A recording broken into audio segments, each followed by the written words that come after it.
시각 헤드라인입니다. 첫 번째 소식입니다. 도널드 트럼프 당선인이 20일 열리는 자신의 취임식에 시진핑 중국 국가주석을 초대했다고 보도했습니다. 당선인은 직후 11월 초 시 주석을 취임식에 초대했으나 시 주석이 이를 수락할지는 불분명한 것으로 전해졌습니다. 미국 주재 중국 대사관 측은 이에 대한 즉각적인 논평을 하지 않았기 때문에 추가적인 방향성들을 체크해 보셔야 한다는 분석입니다. 두 번째 헤드라인입니다. 진종호 국민의힘 의원이 12일 국민의 응원을 받은 여당의 청년 대표로서 국민에게 반하는 부역자의 길을 선택하지 않겠다고 밝혔습니다. 이로써 탄핵안 가결을 위해 필요한 여당 내 찬성표는 2명으로 줄어듭니다. 앞서 안철수, 김예지, 김상욱, 조경태, 김재섭 의원 등 5명은 이미 윤 대통령 탄핵을 공개적으로 찬성하기도 했습니다. 세 번째 헤드라인입니다. 가상화폐 대장주인 비트코인이 미국의 11월 소비자 물가지수 발표에 10만 달러 선을 회복했습니다. CPI 상승률이 시장 예상치에 부합하면서 페드의 기준금리 인하 가능성에 대한 기대감이 반영되고 있는 데 따른 것으로 풀이됩니다. 마지막 헤드라인입니다. NC소프트가 국내 게임 개발사 2곳에서 투자를 단행하면서 각사가 준비하고 있는 신작의 글로벌 서비스 판권을 획득했습니다. 실적을 반전시킬 작품이 절실한 가운데 NC소프트는 적극적인 외부 투자를 통해서 리니지 IP에 대한 의존도를 줄이고 IP 포트폴리오를 확장하려 한다는 전략입니다.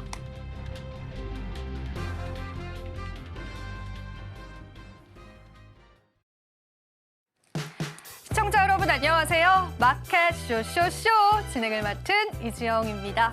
자, 오늘 국내 증시 정치 리스크가 잠깐 불거지긴 했었지만요. 그럼에도 불구하고 코스피 지수에서는 계속되는 상승 탄력을 키워가고 있습니다. 아무래도 우리 시총 대장주인 삼성전자와 SK하이닉스가 시장을 좀 견인하는 느낌이 보여지는데요. 이런 훈풍이 코스닥 지수에서도 옮겨지면서 지금 현재 코스닥 지수도 다시 한 번 더 상승세를 나타내고 있습니다. 자, 시장에 관한 정치 리스크의 민감도는 조금 사라졌습니다. 그럼 우리가 또 시각을 넓혀서요. 이 시장에 집중해봐야 할 테마들을 집중해보시는 전략들이 맞지 않을까 싶습니다. 자, 그럼 마감 시장 30분 정도 앞두고요. 우리 시장 어떻게 펼쳐지고 있는지 하나하나 체크해보겠습니다. 앞서 말씀드린 것처럼 삼성전자가 장중에는 4% 넘게 상승했지만요. 지금 현재는 3.89% 상승을 나타내고요. 외국인 쪽으로 그리고 기관 쪽으로의 매수세 지금 현재 포착이 됩니다. 장마감 이후의 집계들 주목을 해보시고요. 오늘 하이닉스도 2%가량 상승하지만 외국인 쪽에서는 매도 물량 나오고 있다고 보시면 되겠습니다. LG에너지솔루션도 오늘 시장에서 상승합니다. 필두로 삼성, SDI 등 보조금에 관한 가능성들이 조금 부각을 받으면서요. 오늘 시장에서 조금 상승이 나와주고 있는 것으로 풀이되고요. 현대차 같은 경우에는 중국에 있는 회사와 함께 합작법인 그리고 투자를 진행한다라는 소식들 전해지면서 중국 시장 공략의 가속화를 나타내고 있다는 시장 가능성들 대두되고 있습니다. 현대차, 기아차 나란히 오르네요. 오늘 1.2% 그리고 기아차는 1.04% 상승합니다. KB금융은 외국인들이 아직 돌아온 모습은 아니지만요. 그래도 그간의 낙폭들을 만회해가는 모습 보여주고 있고요. 오늘 하나금융지주도 상승합니다. 하지만 금융업 단에는요. 각각 상승과 하락 종목이 다르다는 부분도 체크해 보시고요. 그간 고공행진을 보여왔었던 인터넷 대표주인 네이버와 카카오는 오늘 시장에서는 쉬어가는 흐름까지도 보여집니다. 다만 네이버는 외국인 매수세 포착이 되다가요. 어제 시장 시점으로는 다시 매도로 돌아섰다는 부분들 수급적으로 체크해 보시면 좋겠습니다. 제약바이오주들 전반적으로 좋죠. 개별적인 이슈도 있었고요. 금리 인하 가능성, 페드워치상 90%가 넘어갔습니다. 이런 부분들 제약바이오주에 관한 훈풍으로 이어지고 있다라고 체크해 보시면 되겠습니다. 자, 이렇게 해서 오늘 시장 저희가 마감가 한번 체크를 해봤고요. 마감 시장까지의 전략들 저희와 잘 챙겨보시면 될 것 같습니다. 자, 그럼 오늘 시장 함께 풀어주실 분 소개해드리면서요. 오늘 시장에 관한 내용들 다시 한번 나눠볼 테고요. 저희 방송 제공해드리는 정보는 투자 판단에 대한 조언일 뿐입니다. 가치 판단 상승 하락 보장하고 있진 않다라는 점 다시 한번 유의 부탁드리겠습니다. 서울경제TV 당사 브랜드이기 때문에요. 당사 사칭한 피해 사례도 여러분들 유의해 주시면 감사하겠습니다. 자, 마감 시장 그리고 그 이후의 전략까지도 저희와 함께 챙겨보시죠. 자, 오늘 함께해 주실 분 소개해드릴게요. 영앤리서치의 최진욱 본부장님 함께해 주셨습니다. 본부장님 안녕하세요. 반갑습니다. 네, 오늘 시장 또 어떻게 보고 계신지 네네. 한번 이야기 들어보겠습니다. 일단 오늘 선물 옵션 동시 만기임에도 불구하고 일단은 양 시장이 모두 그래도 그렇게 좀 큰 변동성은 안 보여주는 것 같습니다. 워낙 좀 시장 부분들만 놓고 본다 하게 되면은 코스피나 코스닥에는 굉장히 좀 많이 빠졌던 최근에 좀 과대납폭이 좀 심했던 부분들이 있어서 일부 일단은 지금 어느 정도 뉴스 하나하나만으로도 좀 어느 정도 민감하게 좀 반등이 나와주는 것 같거든요. 일단 이제 정치 리스크 부분들이 워낙 불거졌던 부분들이 앞전에 있었기 때문에 그런 부분들이 일단은 어느 정도 좀 지수의 급락을 좀 만들어냈던 부분들. 다만 일단은 지금 탄핵안에 대한 부분들이 이번 주 토요일에 또 표결을 앞두고 있는 상황이다 보니까 일단 좀 어느 정도 안도감이 좀 도는 것 같습니다. 일단 지금 안도감으로 인해서 외국인 투자자들도 마찬가지고 기관 투자자도 마찬가지고 일부 좀 매수세가 들어와주고 있는 것으로 좀 판단이 들고 있는 상황이고요. 일단 이제 전일 미증시에서 반도체주들이 일제히 좀 상승이 나와줬었고 또 메가세븐의 좀 일제히 급등력이 좀 나와줬던 부분들입니다.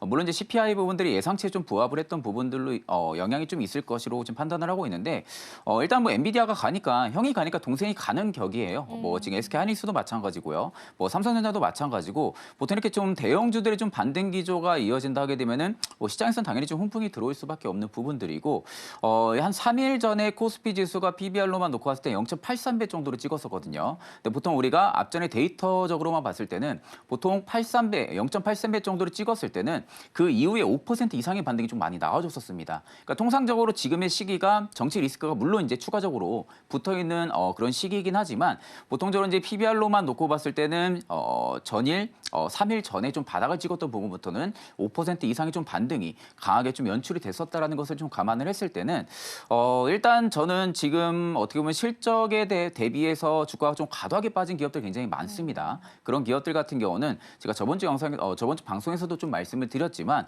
결국 지금은 공포의 좀 매수 시기가 되지 않을까라고 좀 생각을 많이 하고 있습니다. 그렇다고 현금성 자산을 100% 전부 다 지금 전량 매수를 취하는 것보다요.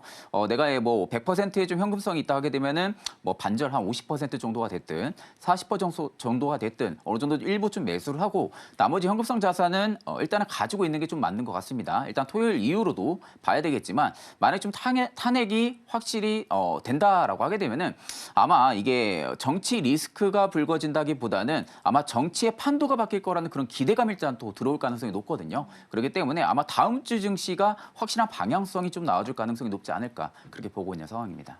네, 그렇습니다. 자, 이렇게 해서 저희가 또 시장에 관한 이야기 좀 들어봤고요. 자, 이어지는 코너도 바로 소개해드리겠습니다. 오늘도 리포트 스포트라이트 시간 준비되어 있습니다.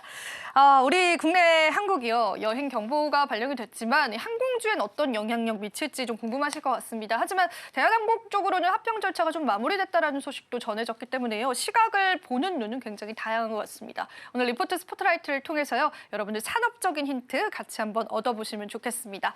저희는 리포트 스포트라이트 보고 다시 한번 찾아뵙겠습니다. 리포트 스포트라이트 이어집니다.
시청자 여러분 안녕하세요. 이슈가 되는 경제와 산업 동향을 살펴보는 시간 리포트 스포트라이트 김주영입니다. 최근 항공주들 악재를 조금 소화해내는 모습이었죠. 국내 정치적 불확실성이 지속이 되면서 주요국에서 한국을 여행 위험 지역으로 지정하기도 했습니다. 그렇다면 여행 수요 위축 우려, 이 부분들이 항공주들의 실적에 영향을 줄 수 있을까요? 오늘 이 부분 리포트 스포트라이트에서 같이 짚어보시죠. 우선 국내 항공사들 사실 이번뿐만이 아니라 어려웠던 시기들 있었습니다. 살펴보면은요, 2017년에 사드 배치를 하면서 이 보복성으로 중국인 관광객이 감소를 했고요. 또 2019년에는 일본과의 무역 분쟁이 있으면서 노재팬 운동이 불기도 했었습니다. 그런데 실적에는 크게 다른 모습들을 좀 보여줬는데요. 2017년에는 실적에 대한 영향 제한적이었고요. 2019년 같은 경우는 실적에 크게 타격을 입었습니다. 우측의 그림을 보면 2019년에 영업이익이 크게 줄었다는 부분들 확인하실 수가 있는데요. 이런 차이들 인바운드와 아웃바운드에 따라서 달라졌습니다. 어떤 이야기인지 좀 살펴보면요. 사실 국내 항공사들 같은 경우는 이 인바운드, 그러니까 외국인 입국자 수보다는 아웃바운드 국제선 이용객 숫자가 더 많은 영향을 줍니다. 이 두 그래프를 좀 살펴봤을 때 좌측 그림을 보시면 2017년부터 2019년 총 입국자 수가 우상향 추세를 그리고 있는 것들 확인이 되실 텐데요. 그런데 반면에 영업이익을 살펴보면 2017년부터 2019년 항공사들의 영업이익 줄어들고 있는 모습들 확인이 되고 있습니다. 따라서 항공사 실적, 내국인의 아웃바운드 수에 연동된다라고 생각을 해보시면 좋을 것 같고요. 그렇기 때문에 현재 가지고 있는 이런 우려들은 실적에 주는 영향들 제한적일 것이다라는 것들도 유추해 볼 수가 있습니다. 그렇다면 지금의 항공주들 반등을 위해서는 모멘텀이 또 필요할 것 같은데요. 어떤 터닝 포인트들이 있을지 같이 한번 살펴보겠습니다. 항공주들의 터닝 포인트, 우선 앞서서 이야기해 주신 것도 있지만 이 대한항공과 아시아나의 기업 합병 어제부로 마무리가 됐습니다. 오늘부터 이 대한항공의 자회사로 편입된 아시아나 항공인데요. 우선 두 항공사의 합병 이렇게 통해서 규모의 경제가 발생하고요. 이를 통해서 항공사 경쟁력을 끌어올릴 수 있다라는 기대감들 존재를 하고 있습니다.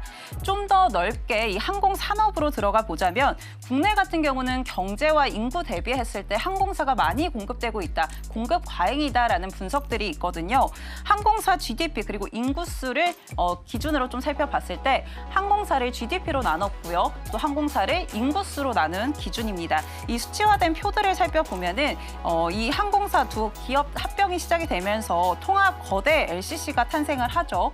그러면서 3년간 예정이 되어 있던 TA 항공이라던가 에어프레미어, 또 이 이스타 항공에 수십 년간 밀려있던 M&A가 예정이 되어 있습니다. 따라서 산업 효율화 기대가 되고 있고요. 이를 통해서 장기적인 호재가 예상이 되고 있다는 부분 확인을 해볼 수가 있고, 이 공급 과잉 수치도 살펴보면은 지금 한국 같은 경우 다른 다른 국가들보다 수치가 꽤 높은 편이다라는 것들도 확인하고 넘어가시면 좋을 것 같습니다. 그렇다면 이 터닝 포인트들을 바탕으로 내년에 우호적인 매크로 환경도 이끌어질 수 있을까요? 그런 부분들이 국내 항공사에 영향을 줄 수 있을지 같이 한번 체크해 보겠습니다. 우선 메리츠 증권 측에서는 내년도 유가 전망치 배럴당 74달러를 전망을 하고 있습니다. 이 유류비 같은 경우는 항공사 영업 비용의 약 30% 굉장히 큰 비중을 차지를 하고 있죠. 따라서 유가가 안정화가 되면은 비용이 절감될 수 있다라는 기대감들도 있습니다. 또 국제적인 이슈도 우호적인 매크로를 좀 만들어낼 수 있을 것 같은데요. 러시아에서 지난 2월에 이 서방 국가들을 대상으로 영공을 사용하지 못하도록 발표를 했습니다. 여기에 또 서방 국가들 수익이 나지 않기 때문에 중국 노선을 좀 중단하는 모습들도 보여줬는데요. 이에 따라서 국내 항공사가 반사이익 가져갈 수 있을 것이다라는 기대감들 반영이 될 수 있을 것 같습니다. 그렇다면 내년에 이 우호적인 환경을 바탕으로 해서 항공업 전망 긍정적으로 살펴볼 수 있을지 같이 체크해 보겠습니다. 우선 항공산업 아웃바운드에 더 많은 영향을 받아간다라고 말씀을 드렸죠. 2019년 대비해서 국제 여객 회복률은 106%입니다. 여기에 우리나라는 대만과 비교했을 때 1인당 GDP가 약 8% 정도 차이가 나는데요. 그런데 출국자 수를 1인당 GDP로 나눴을 때 대만보다 더 높은 수치를 기록을 하고 있고요. 글로벌 단에서도 살펴보면 타 국가 대비해서 여행 수요가 굉장히 많다라는 부분들 여러 데이터들로 확인을 할 수가 있었습니다. 이런 부분을 더해서 2025년에 올해 대비해서 여행을 얼마나 더 많이 갈 것 같아요? 라고 질문을 했을 때 약 54%, 53%가 더 많이 갈 것 같다라고 응답을 했는데요. 이런 부분들을 통해서 내년에도 이 여행 수요도 이어질 것이다라는 부분 유추해 볼 수가 있겠죠. 또 다른 긍정적인 부분들도 살펴보겠습니다. 2019년 대비해서 여행 수속 회복률, 일본 같은 경우는 200%대로 강세를 이어가고 있고요. 중국 같은 경우는 노선 89% 회복을 했습니다. 회복률이 일본에 비해서 다소 부진하다라고 보실 수가 있는데, 그런데 최근에 이슈가 하나 있었죠. 이 중국 측에서 무비자 입국 승인하겠다라고 발표를 했습니다. 이에 따라서 하반기 중국 노선 더 확장될 것이다라는 전망들이 있었는데, 이런 부분들 긍정적으로 볼 수가 있을 것 같고요. 있고요. 중국 노선 확대되는 부분 실적에 영향 줄 것이다라고 보고 있습니다. 또 2025년 살펴보면은 3일 이상 장기 휴일이 6번이 있다고 합니다. 이 5개년 중에 최대 수치다라고 이야기가 나오고 있는데 그에 따라서 장거리 여행 수요에 대한 확산 기대감도 있거든요. 이런 부분들 항공사 업계에는 긍정적인 요소로 볼 수 있을 것이다라고 이야기 나오고 있기 때문에 한번 체크해 보시면 좋을 것 같습니다. 지금까지 항공업계 전망들 한번 살펴봤는데요. 자세한 종목과 전략들은 이어지는 시간에서 확인해 보시고요. 지금까지 리포트 스포트라이트 김주영이었습니다.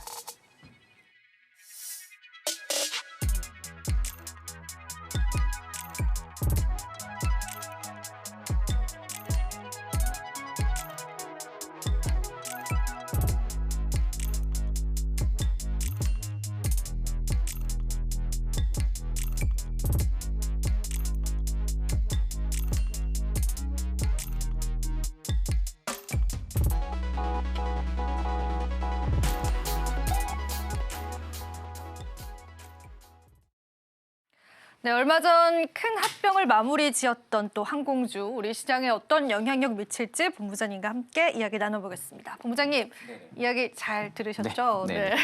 저희 항공업 네. 고인가요, 홀드인가요, 스탑인가요? 한번 이야기 들어볼게요. 저는 일단 홀드가 맞는 것 같아요. 일단은 기다려보자. 네, 일단은 좀 기다려보는 게 좀 맞을 거라고 보고 있는데 일단 뭐 가장 첫 번째는 정치 리스크죠. 일단 이제 정치 리스크에 따라서 미국이나 뭐 일본, 영국에서 지금 한국을 주요 이제 위험 지역으로 지금 선정을 했던 그 이슈 때문에 일부 좀 악재로 작용해서 좀 항공주들이 좀 며칠 전에 좀 낙폭이 좀 나왔던 부분들인데 보통적으로 이제 항공사들 입장에서 바라볼 때는 외국인들의 인바운드에 그렇게 숫자에 많은 반응을 원래 안 합니다. 그러니까 실적 부분들이 외국인 인바운드 쪽에 대한 부분들의 실적을 반영을 하는 부분들이 아니라 대부분 내국인 인바운드에 대한 부분들의 수요 반응이 좀 더 많은 상황이거든요. 그러다 보니까 결국에는 이번 이 정치 리스크 이슈가 어떻게 보면 항공사들 입장에서는 좀 어이없는 일인 거죠. 어떻게 보면은. 그러니까 지금 주가가 과도하게 떨어졌던 부분들은 원래 항공사들 그렇게 큰 영향을 받을 만한 이슈는 아닙니다.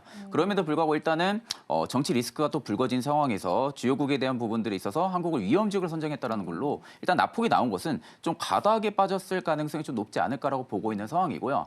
앞전에도 이제 말씀드렸지만 외국인 인바운드에 대한 부분들의 수요에 민감하게 반응을 안 하고 내국인 쪽에 대한 부분들이 인바운드의 수요 데이터에 조금 더 반응을 많이 하는데 그러니까 보통적으로 항공업계 데이터로만 놓고 보면은 총 입국자 수가 아니라 국제선 이용객 횟수로 해요. 그러니까 결국에 국제선에 대한 부분들의 이용객에 대한 숫자가 얼마나 늘어났냐에 따라 가지고 항공주들의 실적이 달라지는 거거든요. 그러니까 총 입국자 수로 반영을 하는 부분들이 아닙니다. 근데 결국 지금 이 이슈로 인해서 떨어진 것은 총 입국자 수에 대한 부분들이 영향을 받을 것이라는 것으로 지금 이슈가 나오면서 주가가 좀 떨어졌던 부분들이거든요. 그러다 보니까 결국 이게 실질적으로 정치 리스크 부분들이 어느 정도 또 일부 완화가 된다. 이번 주 토요일 이후로 또 완화가 된다 하게 되면은 빠르게 또 반등이 나와줄 수 있을 만한 그런 이슈라고 좀 보시면 되실 것 같습니다. 그러다 보니까 결국 지금 항공주들 같은 게 좀 과도하게 빠진 부분들이 있는데 제가 좀 홀드를 외쳤던 부분들은 사실 환율이 너무 높아요. 그게 조금 네, 걸립니다. 일단은 사실 환율을 저희가 이제 피해갈 수가 없는 부분들이거든요. 항공주들 네. 입장에서는. 그러다 보니까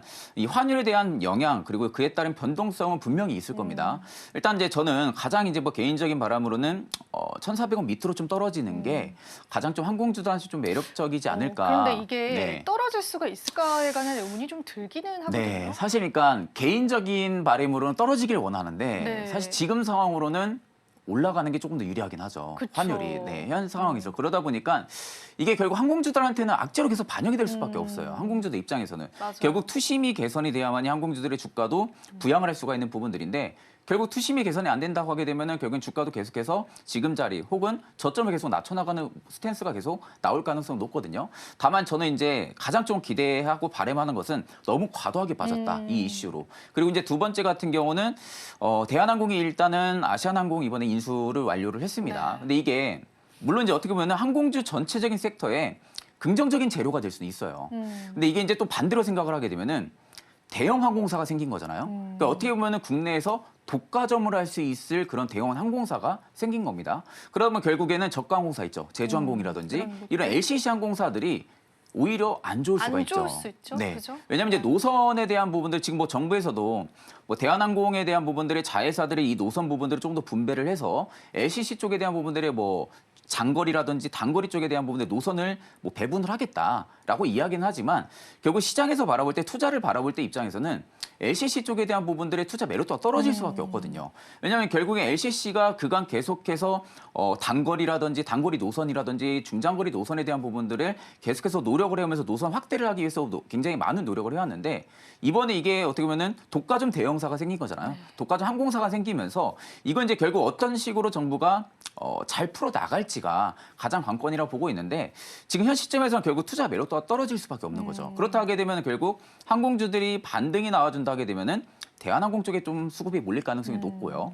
반대로 이제 아시아나항공 같은 경우도 수급이 좀 몰릴 가능성이 높습니다. 일단 대한항공 자회사로 일단 편입이 된 상황이기 때문에 일단 노선에 대한 배분도는 이제 나중에 봐야겠죠. 다만 대한항공이 가장 좀 크게 수혜를 받을 수 있을 만한 그런 재료는 맞지만 결국 이게 전체적인 항공주의 섹터를 전부 다 올리기에는 너무 역부족일 수가 있다는 거죠. 그러니까 내가 만약에 제주항공을 가지고 있다라든지 어떤 LCC 쪽에 대한 부분들의 항공주를 가지고 있다 하게 되면은 대한항공 굉장히 잘 가는데 왜 내 건 안 가? 이런 경우들이 생길 수가 있다는 거죠. 그러니까 결국 이런 경우들은 독과점을 할 수 있다는 그런 우려감으로 인해서 LCC 쪽에 대한 부분들의 차이 매물이 좀 나오면서 오히려 항공주 쪽에 대한 부분들이 대한항공에 좀 수급이 좀 들어갈 가능성이 좀 높다라는 관점으로 좀 바라봤을 때는 사실 일단 항공주들은 조금 더 동태를 봐야 될 것 같습니다.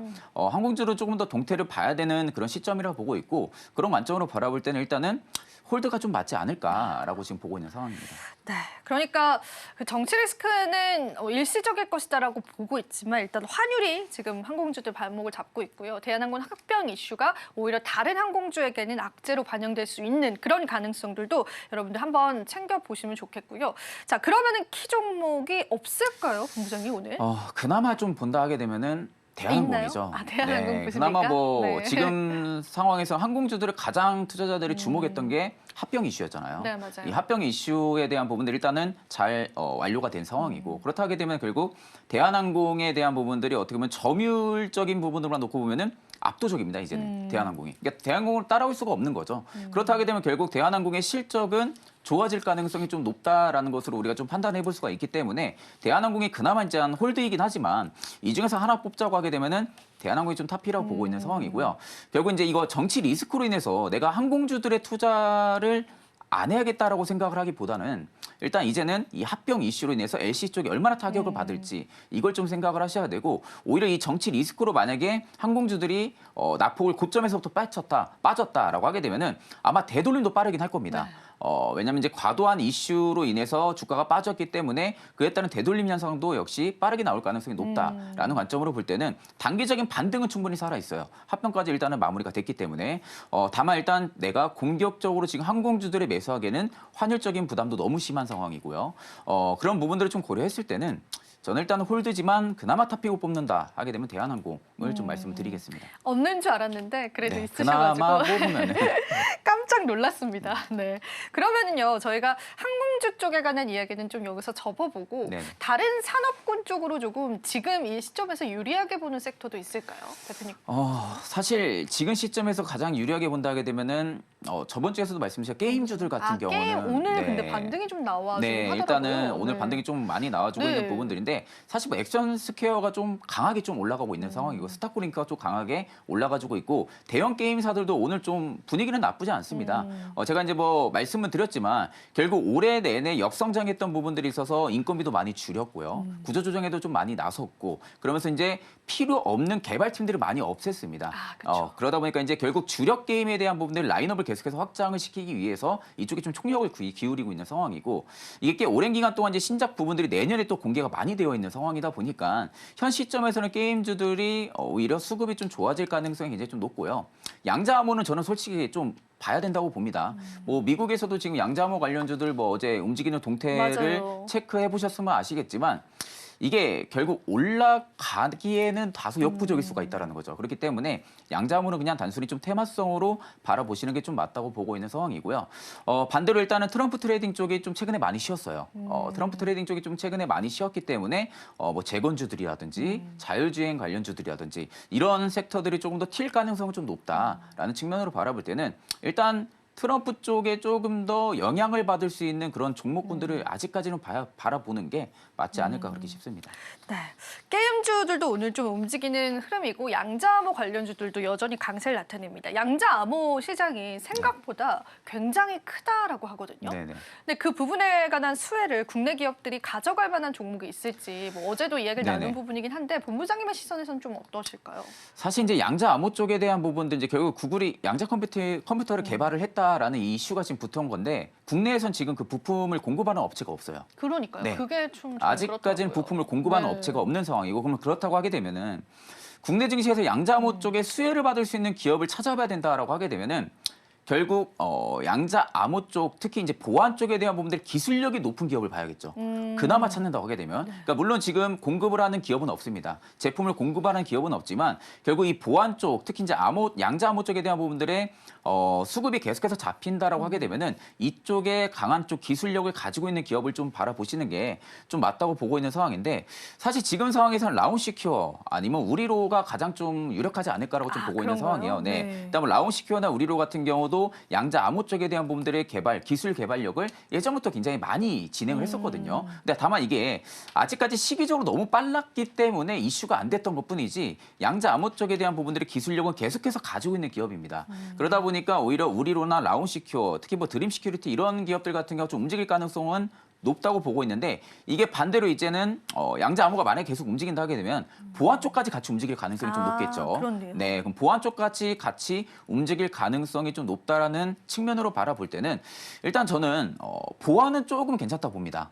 보안은 중장기적으로 괜찮다고 보지만 양자암호 같은 경우는 아직은 너무 빠르지 않을까라고 지금 보고 있는 상황이기 때문에 양자암호로 조금 그래도 접근을 피하시는 게 좀 맞지 않을까 보고 있는 상황이고요. 반대로 일단은 보안주들 같은 경우는 저는 좀 나쁘지 않다고 봐요. 오히려. 네, 네. 그렇죠. 이제 보안주들 같은 경우 결국 AI 쪽에 대한 부분들이 수혜를 충분히 받을 수밖에 없는 그런 좀 특징적인 섹터를 좀 가지고 있는 부분들이기 때문에 보안주들은 좀 봐도 됩니다. 결국 뭐 지금 딥페이크 관련해서도 이슈도 계속 나와주고 있는 상황이고 AI가 내년부터는 일상생활에 계속해서 접목이 될 거라는 이슈가 지금 최근에 나와주고 네. 있잖아요. 그렇다 하게 되면 결국에는 사람이 하는 일을 로봇이 하는 거예요. 쉽게 말하면 AI가 인공지능이 하는 겁니다. 그럼 결국 인공지능은 어떠한 그 데이터 연산에 맞게끔 움직일 텐데 거기에 뭐 해킹 위험도도 있을 거고요.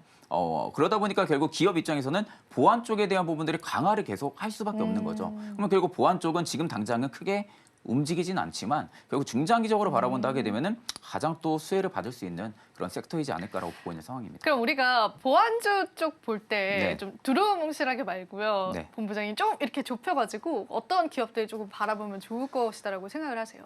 일단 지금 시점에서는 제가 이제 앞전에 말씀드렸지만 라운시큐어 같은 경우도 보안 쪽에 대한 부분들에 네. 좀 어느 정도 기술력을 가지고 있는 가지고 기업이기도 있고, 네. 하고요. 또 모니터렉 같은 기업도 나쁘지는 않습니다. 그러니까 보안 쪽에 대한 부분들의 자체 기술력을 또 개발한 제품이 또 있는 상황이고요. 근데 이게 결국에는 아직까지 그렇게 뚜렷하게 상용화가 되고 있는 모습은 아니에요. 그러니까요. 네. 네. 그러다 보니까 결국 보안주들이 좀 강하게 퍼포먼스를 내비치는 부분들은 없는데 그래도 저는 이제 바라본다 하게 되면 그 두 가지 기업들은 충분하게 바라볼 필요가 있지 않을까라고 보고 있는 상황이고 한 가지 더 보게 되면은 슈프리마입니다. 슈프리마. 슈프리마요? 네, 오. 슈프리마 같은 경우도 이게 이제 그 기업이 하는 게 네. 이 그 뭐라 해야죠? 이거 안구? 안구? 네, 네. 안구에 대한 부분들에 그 있어서 뭐 작동 센서를 통해 가지고 뭐 문을 연다든지 네. 이런 기술력을 좀 가지고 있는 홍채 네, 그렇죠. 인식, 홍채 안구 인식에 인식. 대한 네. 기술력을 좀 가지고 있는 기업이거든요. 그러면 이제 슈프리마 같은 경우도 생각보다 고객사도 굉장히 많습니다. 고객사도 굉장히 많은 상황에서 이 홍채 인식에 대한 부분들의 보안 기술력을 가지고 있는 기업이기 때문에 이게 나중에 계속해서 산업이 성장한다고 하게 되면은 홍채 인식도 또 당연히 될 수밖에 없을 것이고 결국 이제 보안 쪽도 우리가 편리하게 가야 돼요. 편리하게 우리가 보안을 할 수 있고 편리하게 어떠한 시스템을 좀 개발을 한다든지 다시 뭐 닫는다든지 이런 부분 쪽으로 간다고 하게 되면은 아마 홍채 인식 관련주들 역시도 수혜를 받지 않을까 보고 있는 상황입니다. 네, 좋습니다. 이렇게 해서 저희가 또 섹터단의 힌트들 얻어봤고요. 다음으로 저희가 이슈 TMI 시간 준비되어 있는데요. 자, 우리가 좀 시선을 바꿔보죠. 정치 리스크 속에 매수할 만한 섹터와 종목이 있다라고 합니다.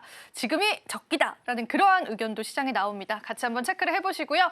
자, 저희 시장 마감을 향해서 가고 있습니다. 마감 시장 살펴보신 이후에 또 시장 전략들 이어가 보면서요. 내일 시장도 저희가 많은 전략 가지고 왔습니다. 여러분 계속 시청하시면서 내일 시장 전략도 찾아보시죠. 저희는 마감 시장 살펴보고 오겠습니다. 잠시 뒤에 뵙겠습니다.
우리 시장 오늘 마감 지어졌습니다. 목요일 시장도 고생 많으셨고요. 우선 삼성전자가 4% 강세로 마무리해줬고 오늘 동시옵션 만기일임에도 불구하고 외국인 쪽으로 선물 매수가 좀 크게 들어온 부분도 좀 풀어가면 좋을 것 같은데 우선은 본부장님과 함께 마감 시장 브리핑 좀 들어보겠습니다. 우리 마감 시장 어떻게 정리해볼까요, 본부장님? 일단 오늘의 상승으로 마감을 해줄 걸로 보여지는데 일단 오늘까지 상승해주면 좀 긍정적으로는 바라보고 있어요. 코스피 네. 같은 경우도 일단은 이 하락 기조의 추세를 오늘 내일 시점으로 만약에 상승 기조로 계속해서 유지를 해준다. 그리고 마감을 해준다고 하게 되면은 일단 추세 반전이 될 수 있는 구간이거든요. 그러다 보니까 일단은 어느 정도 과도한 낙폭에 따른 투자 심리도가 좀 올라가 줄 수 있는 그런 구간이다라는 측면으로 바라볼 때는 굉장히 뭐 오늘 시장만 놓고 보면 굉장히 긍정적으로 바라보고 있는 상황입니다. 근데 오늘 같은 경우 일단 반도체 쪽이 어느 정도 또 수급이 좀 들어가 준 상황이고요. 물론 이제 섹터의 상위로만 놓고 본다 하게 되면은 반도체가 강하진 않아요. 강하진 않지만 그래도 전체적으로 수급 사이클이 좀 잡혔다라는 거. 특히 또 이제 뭐 비만 치료제 쪽도 최근에 다시 또 수급이 오늘 좀 들어와주고 있는 상황이고 뭐 게임주 대부분의 좀 섹터들이 그래도 오늘 좀 많이 움직여준 것 좋았습니다. 같습니다. 네, 네. 오늘 뭐 사실 뭐 하락 섹터보다는 거의 뭐 상승 섹터가 좀 굉장히 압도적으로 좀 많다라고 보실 수가 있는데, 그러니까 이런 식으로 통상적으로 순환매가 강하게 들어가줘야 돼요. 그러니까 한 섹터에만 수급이 몰리는 게 아니라 전체적인 섹터에 좀 수급이 골고루 좀 들어가줘야만이 시장의 좀 상승도 우리가 긍정적으로 바라볼 수 있는 부분들.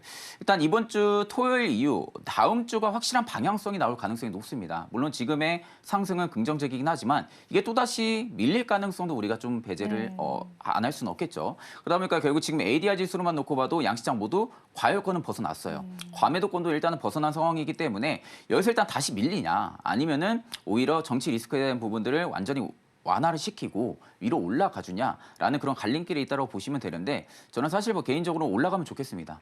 네, 일단은 워낙 이 K 증시의 성격만 놓고 보면은 투자하기 거의 싫을 정도로 그렇게 좀 많이 빠지는 부분들이 있기 때문에 저는 진짜 개인적으로 다시 올라갔으면 좋겠다라는 좀 관점은 계속 말씀을 좀 드리고 싶고, 오늘은 뭐 팩트는 딱 그겁니다. 양시장 모두 굉장히 좀 좋은 흐름으로 유지를 해줬다라고 좀 말씀을 드리겠습니다. 네. 오늘의 상승 덕분에 그래도 우리가 시장을 긍정적으로 볼 수 있을 만한 그러한 요인들은 굉장히 많아진 것 같습니다. 자, 아무래도 정치 리스크 해소에 관한 가능성 좀 대두가 되면서 시장에서 이런 상승 나오지 않았을까도 조심스럽게 의견 덧붙여 보겠습니다. 자, 그럼 오늘 또 시장을 움직였었던 섹터군들 체크를 해보시면서 어떤 섹터군들이 우리 시장에 긍정적으로 반응 일으켰는지 바로 한번 살펴보겠습니다. 자, 오늘의 핫 섹터, 오늘 첫 번째 섹터부터 살펴보겠습니다. 네, 오늘 핫 섹터입니다. 일단 제대혈 관련주다라고 알려져 있는데 녹십자 쪽에 관한 굉장히 긍정적인 리포트와 함께 공시 소식이 좀 전해졌습니다. 미국에 있는 혈액원을 인수했다라는 소식들 전해지면서 아마 관련주들도 오늘 상승 나온 것 같고요. 녹십자, GC셀 같은 자회사이기도 하잖아요. 그래서 오늘 좀 영향을 미친 것 같은데 이쪽 섹터 단기적으로 보실까요, 본부장님께서는? 일단 녹십자는 굉장히 긍정적으로 바라봅니다. 다른 종목들은 조금 더 체크를 해볼 필요성이 있다고 보는데 일단 미국이 혈액원을 인수했다라는 것은 신약 개발에 대한 부분들의 기대감이 또 붙어줄 가능성이 높겠죠. 그렇기 때문에 특히 이제 제대혈 쪽 같은 경우는 사실 뭐 녹십자가 끌어올렸다고 봐도 나쁘지가 않을 정도예요. 그 정도로 지금 녹십자 쪽에 대한 부분들이 일단은 좀 긍정적인 퍼포먼스가 계속 좀 유지가 되고 있는 부분들인데, 사실 이제 제대혈 쪽 같은 경우도 이게 결국 지금 중장기적으로 바라보려고 하게 되면은 신약에 대한 부분들의 파이프라인이 강화가 돼야 되고 혹은 뭐 임상에 대한 부분들이 이야기가 나와줘야 되고 이게 결국 상용화가 되는 부분들이 나와줘야만이 결국엔 어느 정도 실적에 대한 기대감도 붙어질 수가 있는데 그 스타트를 일단 녹십자가 끊어준 거죠. 네. 그 스타트 자체를 녹십자가 끊어준 상황이기 때문에 아마 바이오 쪽에 대한 부분들이 수급이 계속해서 잡힌다라고 하게 되면은 아마 녹십자 쪽이 가장 좀 크게 또 움직일 가능성이 높지 않을까라고 보고 있는 상황이어서 일단 제대혈 쪽은 녹십자만 좀 체크를 해볼 필요성이 있지 해보자. 않을까 좀 말씀을 드리겠습니다. 네, 좋습니다. 자, 그럼 저희 다음 섹터 바로 한번 살펴볼 텐데요. 오늘 두 번째 섹터도 바로 한번 살펴보겠습니다. 네, 오늘 시장 움직였었던 두 번째 섹터입니다. 앞서서도 언급을 해드렸는데 삼성그룹주들 좋았어요. 삼성전자, 삼성 SDI, 그리고 SK하이닉스와 LG전자까지 뭐 상승폭 자체는 크진 않지만 시가총액 상당히 큰 종목군들이기 때문에 네네. 지수 상승 견인했다라고 풀이를 해볼 수도 있겠어요. 자, 이제 드디어 우리 아픈 손가락들 좋은 흐름 보여줄까요? 이게 사실 이게 오늘 반도체 쪽의 상승이 나온 게 이게 어떻게 보면 우려감이 해소가 돼서 나온 부분들은 아니라고 생각을 하고 맞아요. 있거든요. 네, 맞아요. 그러니까 워낙 시장이 과도하게 빠졌고 삼성전자 뭐 지금 55,000원 하게 되면은 매수해야 되는 거 아니야? 뭐 이런 심리가 굉장히 많을 수밖에 없잖아요. 워낙 또 많이 빠졌기 많이 때문에. 빠졌죠. 그러니까 그런 심리가 일단은 좀 크게 작용을 해준 것 같고 일단은 전일 미증시에서 반도체가 일제히 급등이 나왔어요. 강세가 좀 연출이 되다 보니까 그 영향이 좀 큰 것 같습니다. 그 영향으로 인해서 결국 엔비디아가 가니까 동생이 가는 역할 뭐 이런 느낌으로 지금 좀 움직이고 있다고 보면 되는데 사실 AI에 대한 부분들의 큰 맥락으로만 놓고 본다게 되면은 산업에 대한 부분들의 피크아웃은 아직 아닙니다. 피크아웃은 절대 아니고 지금 뭐 피크아웃에 대한 뭐 우려 뭐 이런 이야기들도 속속 이슈로 좀 나와주고 있는 것 같은데 사실 지금 피크아웃을 보기는 어렵죠. 네, 피크아웃을 보기는 어려운 부분들은 실적만 봐도 알 수가 있습니다. 실적이 오히려 데이터적으로 봤을 때 우리가 눈높이가 많이 높아져 있으니까 그 눈높이의 예상치에 부합을 하냐 아니면 상회를 하냐라는 측면으로 좀 주가가 위아래 급등량이 심한 것뿐이지 정말 통상 실적에 대한 데이터로만 놓고 보면은 계속 증가를 해주고 있어요. 그러니까 그것도 큰 폭으로 좀 증가를 해주고 있거든요. 그렇다고 하게 되면 결국에는 반도체 쪽에 대한 부분들 피크아웃은 아직 조금 빠르다라고 볼 수가 있는 부분들. 그렇다고 하게 되면 결국에 이제 전체적인 투심이 살아나냐가 관건인데 일단 엔비디아가 또 버텨줘야 될 것 같습니다. 일단 엔비디아가 어느 정도 좀 버텨줘야만이 어느 정도 좀 전체적인 투심이 살아날 가능성이 높고 딱 보면은 반도체 쪽이 강하지 않은 것은 딱 하나예요. 아직도 우려감이 있기 때문이에요. 보통 이렇게 반도체가 많이 빠졌는데도 불구하고 섹터 상위의 반도체가 올라와야 상위권에 되는데. 그쵸? 없다라는 것은 여전히 반도체에 대한 부분들 우려감이 남아있다는 겁니다. 관세에 대한 우려감도 남아있고요. 그러다 보니까 결국 이런 우려감을 위해서 지금은 어느 정도 과도하게 빠진 부분들의 기술적 반등이 좀 들어와줬다라고 보시면 되시고 그렇다 하게 되면 결국 이제 반도체 쪽은 긍정적으로 바라볼 수 있지만 이게 과연 추세가 계속 유지가 될지는 시간적인 여유를 좀 둬야 되지 않을까라고 보고 있는 상황입니다. 반도체주 반짝할 것이냐 이어질 것이냐 궁금하실 텐데요. 오늘 또 이러한 해답들이 여러분들에게 도움되셨길 바라고요. 마지막 파트도 바로 열어보겠습니다. 오늘 세 번째 핫섹터입니다. 원격 진료, 비대면 진료 쪽으로 이야기했습니다. 메디포스트는 사실 재대혈 관련주로도 계속 좀 이어져 오고 있고요. 녹십자 홀딩스도 여전히 녹십자 발행하는 그러한 호재들 이어가는 같은 맥락에서 좀 볼 수 있을 것 같은데요. 전반적으로 제약바이오주들이 나쁘지는 않았습니다. 네. 금리 인하 기대감도 껴있잖아요. 지금 네네. 그래서 전반적으로 이쪽 섹터 보면서 한번 같이 보시면 어떨까요? 일단 이제 원격 진료, 뭐 비대면 진료가 특별한 이벤트가 있어서 일단은 올라온 부분들은 아니라고 지금 보여지고 있는 상황이고요. 일단 이제 바이오 쪽이 오늘 좀 강했어요. 전반적으로 네. 바이오 쪽이 오늘 좀 강했다 보니까 전체적인 좀 섹터의 순환매가 다 들어가줬다라고 좀 보시면 되실 것 같습니다. 그러다 보니까 결국 지금 원격 진료 쪽이 전부 다 강했다라고 보기는 어렵고 라이프 시메틱 같은 경우가 지금 뭐 상한가를 좀 달성해주면서 이쪽에 좀 섹터의 수급을 좀 많이 끌어올렸고요. 뭐 블루엠텍 같은 경우도 결국에 뭐 비만 쪽에 대한 부분들의 모멘텀을 가지고 있는 기업인데 이게 이제 통상적으로 원격 진료 쪽으로만 놓고 보면은 인성정보라든지 뭐 비트컴퓨터 이런 기업들이 좀 상위권에 많이 올라와 줘야 돼요. 근데 지금 사실 비대면 진료나 원격 진료에 강한 모멘텀을 받을 수 있는 기업인 비트컴퓨터나 아니면 인성정보나 이런 기업들은 수급이 크지가 않거든요. 그러니까 지금 거래 대금들이 많이 몰리지가 않았다라는 것은 반짝 상승일 가능성이 좀 높다라는 거죠. 일단 물론 바이오 쪽에 대한 부분들 투심은 강화가 되고는 있긴 하지만 여기 상황에서 지금 원격 진료나 비대면 진료 쪽에 수급이 몰리기에는 다소 제한적일 수밖에 없고 그렇다고 하게 되면 결국 몰린다면은 바이오 시밀러 쪽이라든지 아니면 의료 AI 쪽이 좀 몰릴 가능성이 높겠죠. 아직까지는 뭐 이제 원격 진료 이런 쪽에 대한 부분들의 수급을 받기는 다소 좀 제한적일 수가 있기 때문에 이쪽 섹터들은 그냥 좀 저는 관심으로 좀 체크를 해볼 필요성이 있고 내가 정말 바이오 쪽을 바라본다 하게 되면은 지금 상황에서 뭐 시밀러 쪽이나 아니면 좀 AI, 의료 AI 쪽을 좀 바라보시는 게 맞다고 보고 있는 상황입니다. 이렇게 해서 섹터단의 힌트들도 저희 한번 얻어봤습니다. 자, 그럼 오늘 본부장님께서 가지고 오신 이슈 TMI 시간도 살펴볼 텐데요. 우리 시장 그럼에도 불구하고 또 이슈들 체크해보면서 시장 힌트 얻어봐야 됩니다. 본부장님 오늘 어떤 이슈 TMI 가지고 오셨는지 네. 해리포터처럼 멋지게 열어주실 수 있나요? 제가 오늘 가져온 것은 재건입니다. 재건 네, 쪽입니까? 우크라이나 일단 재건주. TMI 쪽으로. 네. 네. 일단 제가 이제 앞전에도 말씀드렸지만 트럼프 쪽 봐야 될 것 같아요. 일단은 트럼프 쪽이 최근에 다시 또 움직여주고 있고 재건주들도 최근에 좀 과도하게 납폭이 좀 많이 나왔었고요. 근데 이게 재료 소멸이라고 보기는 어려운 거죠. 네. 재료 소멸이라고 보기는 어렵고 시장의 영향을 좀 많이 받은 것 같아요. 시장이 워낙 또 안 좋았던 부분들이 있기 때문에 시장의 일부 영향을 받아서 좀 주가에 좀 급락이 좀 나왔던 부분들이지 이게 아직까지 재료 소멸로 보기는 어렵습니다. 결국 이제 트럼프의 하나의 숙제 중에 하나도 재건이거든요. 결국 이제 전쟁에 대한 부분들을 종식시키는 부분들이 하나의 또 숙제일 수가 있고 지금 뭐 러시아 쪽에서도 휴전 협상에 대한 부분들을 계속 촉구를 하고 있다라고 합니다. 그리고 이제 젤렌스키 대통령이랑도 지금 다시 만나는 부분들 이야기도 또 나와주고 있는 상황이고요. 그러다 보니까 결국 이제 재건주들이 또 한 번 움직일 가능성이 좀 높겠죠. 그렇다 하게 되면 일단은 재건주들 최근에 좀 많이 빠졌기 때문에 이쪽에 좀 강한 수급이 또 몰릴 가능성이 높지 않을까라고 보고 있는 상황이고 결국 전쟁은 언젠가는 끝납니다. 근데 이게 언제 끝나냐가 좀 문제인 거지. 트럼프가 결국에는 임기를 딱 시작하고 나서 제일 먼저 하는 게 전쟁에 대한 종식 그쵸, 부분들이거든요. 이게 근데 정말 될 수도 있다고 저는 생각을 해요. 이게 워낙 뒤 안 보고 가는 사람이기 때문에 네. 이게 정말로 또 러시아 푸틴 대통령이 굉장히 또 친하잖아요. 네. 친분이 또 있고요. 그러다 보니까 정말 이게 종식이 될 수도 있지 않을까라는 측면으로 바라볼 때는 그 이후로는 일단은 이제는 실적에 대한 기대감이 붙겠죠. 이제 종식이 됐기 때문에 재건 프로젝트가 하루빨리 시행이 된다고 하게 되면은 여태까지 실적에 대한 부분에 영향을 많이 받았었던 재건 관련주들이 이제는 실적 성장에 대한 기대감이 붙어줄 것이고요. 근데 이게 이제 단기제로도 절대 아니라는 거죠. 이게 얼마나 폐허가 되어 있고 얼마나 또 나라에 대한 부분들을 건설을 또 인프라 투자를 또 진행을 해야 되고 이런 부분들 규모에 따라서 이 금액도 천차만별이 될 가능성도 좀 높지 않을까라고 보고 있거든요. 그렇기 때문에 이제는 모멘텀에 대한 부분들이 계속해서 사이클이 좀 커질 가능성이 좀 높지 않을까라는 측면으로 바라볼 때는 최근 좀 과도하게 주가 빠졌기 때문에 충분히 매력도가 좀 높다고 보고 있는 상황입니다.